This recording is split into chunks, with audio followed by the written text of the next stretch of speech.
Sigfrid Clemmensen, Magnum Moore, titel Årsens Venjar 2008. Lykke til. Takk for det. Ja, takk. Du, hva det som gjør at just tid valgt som Årsens Venjar? Ja, så det akkurat det så rått ut vi har vunnet mesterhet i år. Det rått vi det som gjør at Jerusalem. Annars tycker vi att det alltid är en vi gör det glädje för det.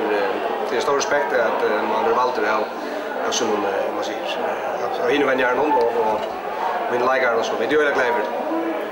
Och är det något särskilt som har gjort att tid har varit bättre än hinner linjer? Nej, så det är alltid tillfälligt som Sean det är något ting att du har haft ett gott liv. Man har gott liv så vi undrar för mästerskap.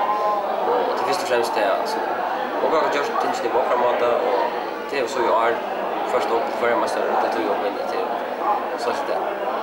För är uppskriften? Jag vet inte om det är en sälj uppskrift. Det är alltid det som Magnus säger. Sälj uppskriften det var att det är god lägare. Det är lägare som spelar fotboll och vi vill hjälpa dem. Det är väl så det hänger samman.